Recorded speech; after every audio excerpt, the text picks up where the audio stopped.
He was one of the most virtuous actors in Hollywood, almost to a fault. Long before Alan Rickman became cinema's most beloved villain, he began life in London's greedy Acton district in February of 1946, with his father juggling factory shifts and painting jobs and his mother managing the home front.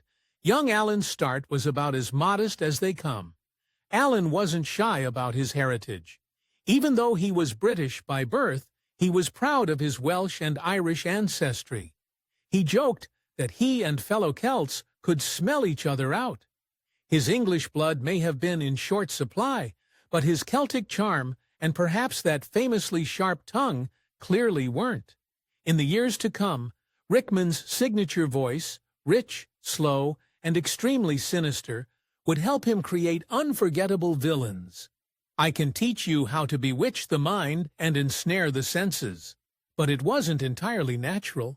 According to Rickman himself, a voice coach once diagnosed him with something called a spastic soft palate.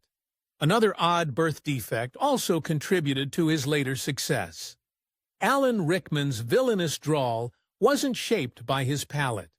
It was also a product of biology. Born with a naturally tight jaw, he developed the effortlessly intimidating voice that sent shivers down audiences' spines. The last time I was on this show, you said to me, "Was I aware that people impersonated me?" Audience laughing. It was as though fate had cast him as the villain before he even took the stage. He even had a villain's origin story. When Alan was only 8 years old, tragedy struck hard. In an ominous instance of foreshadowing, his father suddenly succumbed to cancer. The unforeseen tragedy left Alan's mother alone to manage him and his 3 siblings. The following years would reveal if Alan would become a hero or a villain. After Alan lost his father, life took a dark turn. He relocated to a tough neighborhood where his mother struggled to raise the 4 kids alone, working tirelessly at the post office. She remarried briefly, but it didn't last.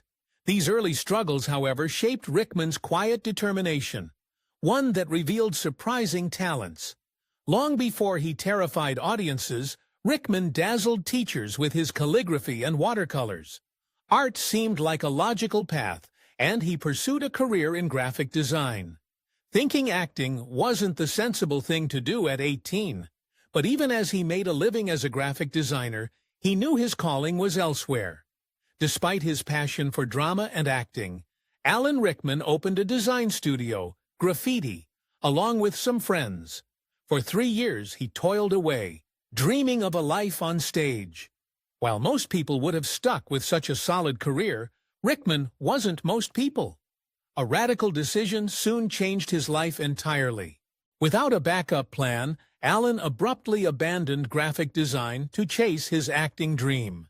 He boldly requested an audition at the Royal Academy of Dramatic Art, where his first role was as a dresser for legends like Nigel Hawthorne. It was a humble start, but Alan had big dreams and an even bigger heart. Even though Alan Rickman would become famous for playing villains, he was always a lover and not a fighter. From his late teens, Alan had been devoted to the love of his life, Rima Horton.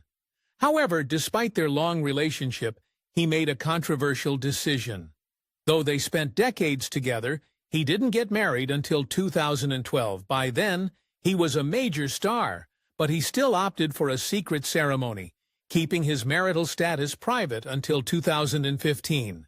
In other ways, however, he was very public. After graduating from the Royal Academy of Dramatic Arts, Alan Rickman immersed himself in British theatre, refining his dramatic chops in experimental productions. His big break arrived in a BBC production of The Barchester Chronicles, portraying the sly Reverend Obadiah Slope. "Any other matters you wish to discuss with me, my lord?" Yet as good as he was on stage, Hollywood was itching to get him on camera. When Rickman played the villain in a 1987 stage production of Dangerous Liaisons, he had no idea who was sitting in the audience: Hollywood producer Joel Silver and director John McTiernan. Rickman's performance as Pierre Evil was so convincing that the powerful Hollywood pair knew they had found just the actor they were looking for. Their offer would alter the course of his career forever. While Alan Rickman had been menacing audiences on British stages, Silver and McTiernan had been working on a script that would change his life forever. After seeing Rickman in Dangerous Liaisons, they offered him the role of Hans Gruber, opposite A-lister Bruce Willis. In their upcoming action movie Die Hard, it was Rickman's lottery ticket to fame. But there was just one problem. Despite the rare opportunity to break into Hollywood alongside an A-list actor, Rickman initially scoffed at the idea of playing Hans Gruber. He bluntly declared to his agent, "I'm not doing an action movie." Having arrived in Hollywood just 2 days earlier, he was horrified at making his American film debut as the English baddie in a popcorn movie. Thankfully, his agent managed to change his mind, but the role nearly cost him his life. In Die Hard's cinematic scene, Rickman's character Hans Gruber famously plummeted from a skyscraper. That iconic scene was a harrowing experience for Rickman, as he actually fell 40 feet onto an airbag. While the film's editor may have added CGI backgrounds later on, there was nothing fake about the terror in Rickman's face. In fact, capturing Rickman's iconic reaction required a sneaky trick from the stunt crew. In preparing for the scene, the stunt crew told Alan Rickman that they would drop him on the count of 3, cued to his character's lines. Instead, the stuntman released the rope 1 count early, ensuring Rickman's genuine look of shock as he plummeted to his fake doom. Later, Rickman humorously recalled they'd wisely scheduled the stunt on his last day. Alan Rickman learned that Hollywood was full of surprises. With an action film classic under his belt, Alan Rickman had his pick of Hollywood roles, but he had an unusual strategy for picking them. He signed on to Quickly Down Under, for example, because filming occurred in Australia, a place he'd always dreamed of visiting. Here are deserts from Her Majesty's Armed Forces. The penalty for your crime is death. His Hollywood career challenged him in unexpected ways. For Truly, Madly, Deeply, one of Rickman's most memorable films, he pushed his acting talents to the limits. The role required him to learn to play the cello, so he took lessons to appear authentic. But in filming, a professional cellist hid behind Rickman, secretly controlling the left hand through Rickman's armpit. His little ruse fooled everyone and landed him another rare opportunity. By the early 1990s, Alan Rickman had made himself into one of the most sought-after character actors in Hollywood. So when the producers of 1991's Robin Hood, Prince of Thieves, approached him to take on the villainous role of the Sheriff of Nottingham, the decision was all his, and he almost made the wrong one. Rickman rejected their offer twice, believing the script was awful, and only agreed to the role when the producers gave him total creative freedom. Alan Rickman was about to transform Nottingham into one of cinema's greatest villains. Do you mind, Loxon? We've just been married. Once he had creative freedom over the script for Robin Hood, Prince of Thieves, Rickman got to work eating pizza, in a move befitting to a true mastermind villain. He invited his comedian friends to a Pizza Hut, where they sat down and rewrote the lines for his character while scarfing down pizza. Armed with creative freedom, Alan Rickman improvised lines on the set of 1991's Robin Hood. In fact, he improvised an equally terrifying and hilarious line that would become an unforgettable one for filmgoers. "I'm gonna cut you out with a spoon." Then it begins. With lines like that, his castmates couldn't keep a straight face on set. Even when he was at his most menacing on camera, Alan Rickman was as softy when the filming stopped. While filming a particularly tense scene from Robin Hood, Rickman gently comforted a young actress by pulling silly faces and smiling warmly, aiming to reassure her. But the tactic worked a little too well. When the camera started rolling again, the girl couldn't stop from giggling, requiring several extra takes. However, he was considerably less considerate about his props. Even though he had originally scoffed at the idea of making an action movie, By the time Rickman arrived on set for Robin Hood, he had fully embraced them. In fact, he was so committed to his epic sword fight with Kevin Costner that he reportedly broke about 10 swords during filming. Apparently, the tension between the two may have actually been real. Even before Robin Hood hit theaters, it was clear to everyone on set Alan Rickman was a better villain than Kevin Costner was a hero. Pretty soon, dark rumors began to swirl. People whispered that Kevin Costner, not wanting to be upstaged, ordered several of Rickman's scenes to be cut from the film. In fact, if it had been up to Costner, Rickman wouldn't have been in the film at all. Rickman's iconic Sheriff of Nottingham almost never happened. Costner initially wanted Richard E. Grant for the role, but Grant had to bow out due to scheduling conflicts. Fate intervened, giving Rickman another career-defining role. Even though the film itself divided critics, Rickman's performance became the highlight of Hollywood gossip. Much to Costner's chagrin, Entertainment Weekly described Robin Hood, Prince of Thieves as generally leaving viewers unimpressed, except that is for Rickman's brilliantly nasty sheriff. His gleefully wicked villain didn't just steal scenes, it dominated summer conversations. Rickman was thrilled to be the most beloved bad guy. As a British stage actor, Alan Rickman had been trained to be subtle, but his deliciously exaggerated sheriff earned him the BAFTA for Best Supporting Actor. Accepting the award with characteristic humor, he remarked, "This will be a healthy reminder to me that subtlety isn't everything." Audience laughing. Despite the acclaim, however, Rickman began to worry that he was too good at being bad. Even though Rickman thrilled audiences as Hollywood's go-to villain, he grew frustrated with the villainous roles that kept landing on his desk.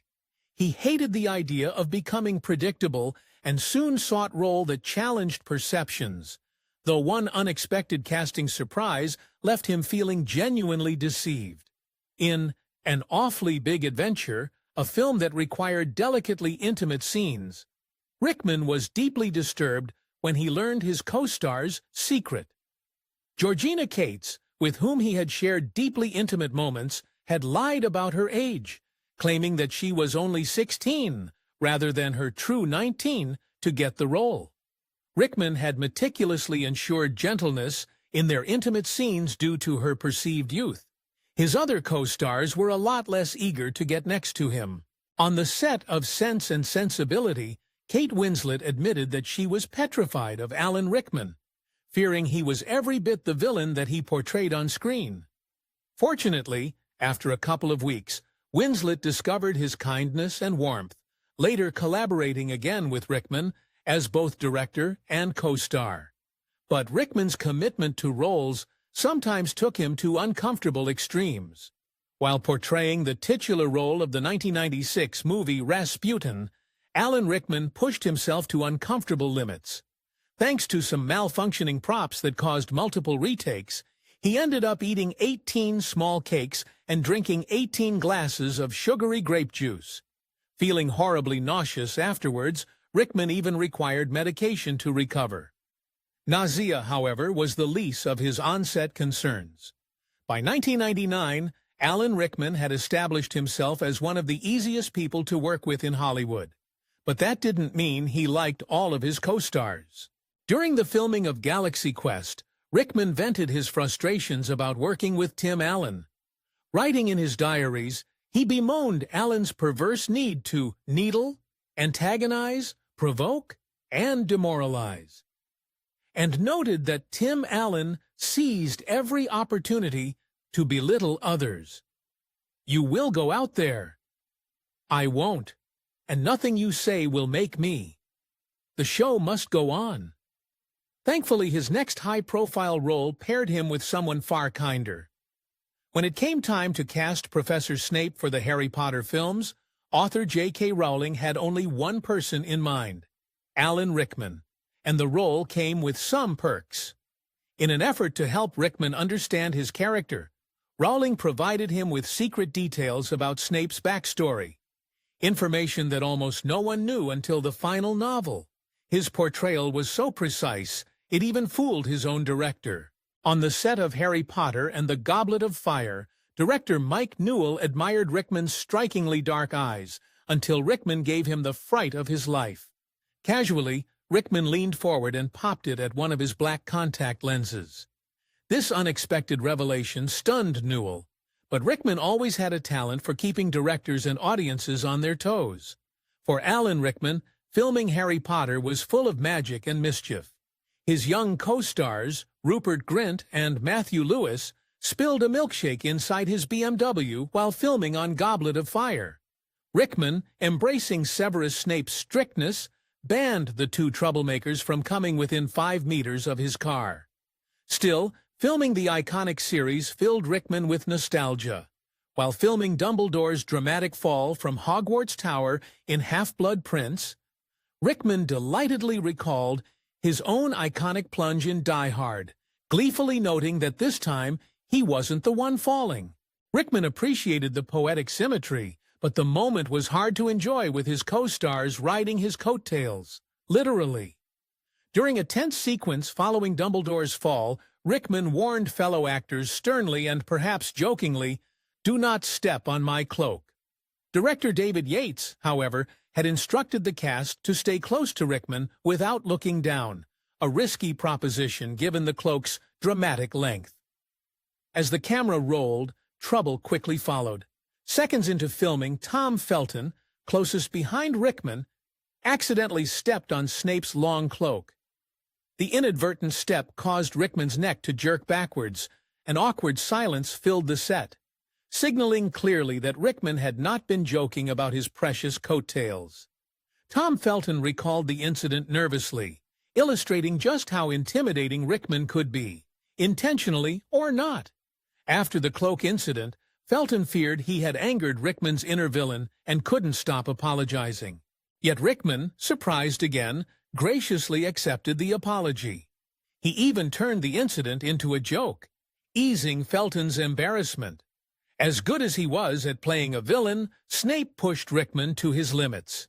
In an interview after filming Harry Potter and the Deathly Hallows Part 2, Alan Rickman shared a rare tidbit about his personal life. In a touching moment, he confessed that he was overwhelmed at having the opportunity to work with Dame Maggie Smith, who he grew up worshipping from the cheap seats at the National Theatre. That made what happened next kind of awkward. During Snape's dramatic duel with Professor McGonagall in Deathly Hallows Part 2, Alan Rickman confessed to feeling incredibly awkward. Pointing a wand at Maggie Smith was not exactly his idea of intimidating. "Thank God for a computer graphics," he joked. "She can arch an eyebrow like nobody." Even after his Harry Potter fame, Alan Rickman remained the kind soul he had always been.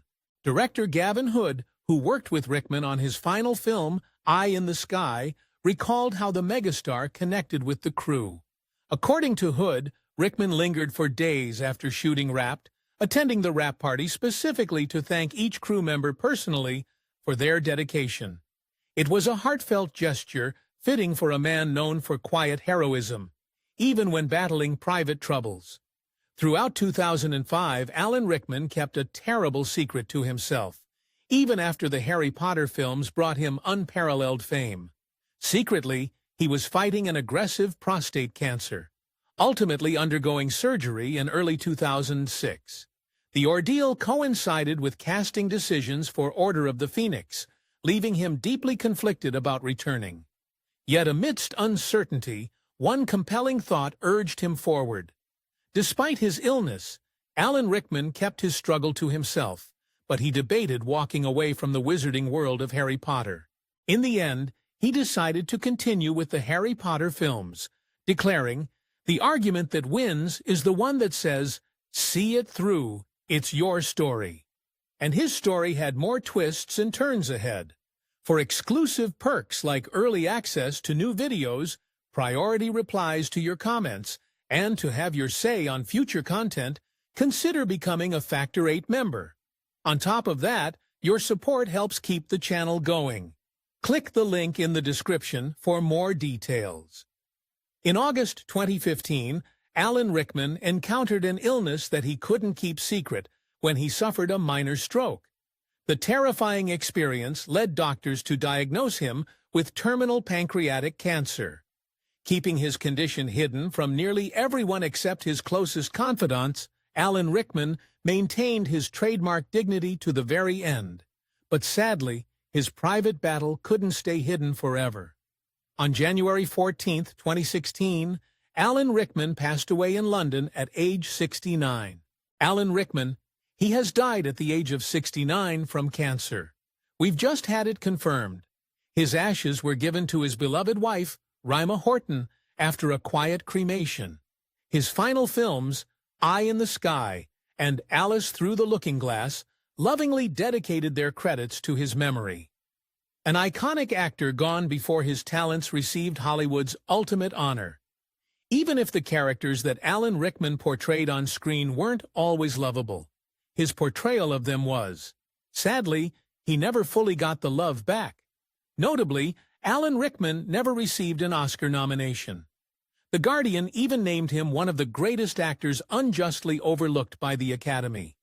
However, he did have the only kind of recognition that truly mattered. After his tragic passing, Rickman's former co-stars came out by the dozens to heap praise of the fallen star. Kate Winslet tearfully remembered Rickman's warmth and generosity at the London Film Critics Circle Awards, exclaiming, "And that voice! Oh, that voice!" Helen Mirren echoed Winslet, describing Rickman's voice beautifully as capable of suggesting honey or a hidden stiletto blade. Such tributes reflected the profound mark Rickman left behind. Shortly after his passing, devoted fans to Rickman's most iconic role as Professor Severus Snape created a touching memorial. Fans of the wizarding world created an impromptu ode to the legendary actor beneath the iconic platform 9 3/4 sign at London's King's Cross Station.